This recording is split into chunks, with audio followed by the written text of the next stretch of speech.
We've been here for 2 weeks, and I haven't felt like writing since that first day. I'm sitting here by the window now, up in this atrocious nursery, and there's nothing to hinder my writing as much as I please save lack of strength.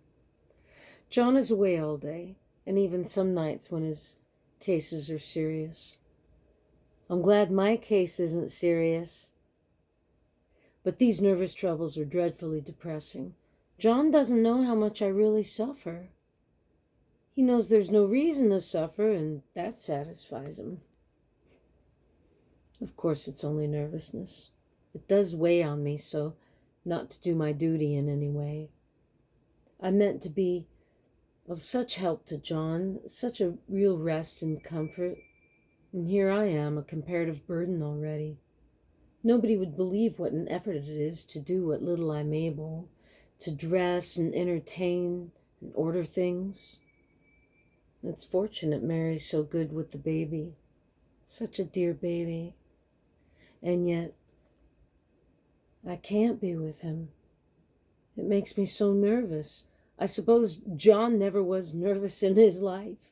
He laughs at me so about this wallpaper. At first he meant to repaper the room, but afterwards he said that I was letting it get the better of me, and that nothing was worse for a nervous patient than to give way to such fancies. He said that after the wallpaper was changed, it would be the heavy bedstead, and then the barred windows, and then the gate at the head of the stairs, and so on. You know this place is doing you good, he said, and really, dear, I don't care to renovate the house just for a 3-month rental. Then do let us go downstairs, I said. There are such pretty rooms there. Then he took me in his arms and called me a blessed little goose, and said he would go down to the cellar, if I wished, and have it whitewashed into the bargain. But he's right enough about the beds and windows and things. It is an airy and comfortable room, as anyone need wish, and of course I would not be so silly as to make him uncomfortable just for a whim. I'm really getting quite fond of the big room, all but that horrid paper. Out of one window I can see the garden, those mysterious deep-shaded arbors, the riotous old-fashioned flowers and bushes and gnarly trees. Out of another I get a lovely view of the bay and a little private wharf belonging to the estate. There's a beautiful shaded lane that runs down there from the house. I always fancy I see people walking in these numerous paths and arbors. But John has cautioned me not to give way to fancy in the least. He says that with my imaginative power and habit of story-making, a nervous weakness like mine is sure to lead to all manner of excited fancies, and that I ought to use my will and good sense to check the tendency. So I try. I think sometimes that if I were only well enough to write a little, it would relieve the press of ideas and rest me. But I find I get pretty tired when I try. It's so discouraging not to have any advice and companionship about my work. When I get really well, John says he will ask Cousin Henry and Julia down for a long visit, but he says he would as soon put fireworks in my pillowcases to let me have those stimulating people about now. I wish I could get well faster, but I must not think about that. The paper looks to me as if it knew what a vicious influence it had. There's a recurrent spot where the pattern lolls like a broken neck, and 2 bulbous eyes stare at you upside down. I get positively angry with the impertinence of it and everlastingness.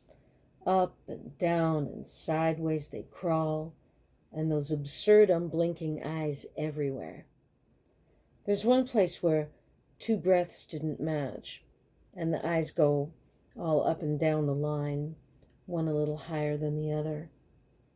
I never saw so much expression in an inanimate thing before, and we all know how much expression they have. I used to lie awake as a child and get more entertainment and terror out of blank walls and plain furniture than most children could find in a toy store. I remember what a kindly wink the knobs of our big old bureau used to have.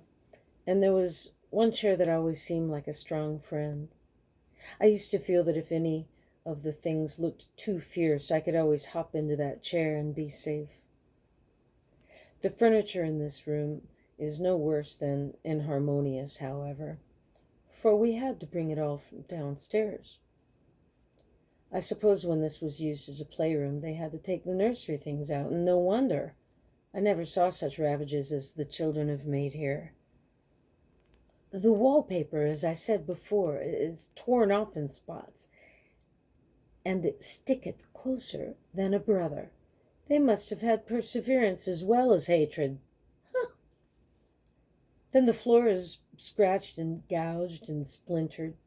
The plaster itself is dug out here and there, and this great heavy bed, which is all we found in the room, looks as if it had been through the wars. But I don't mind it one bit.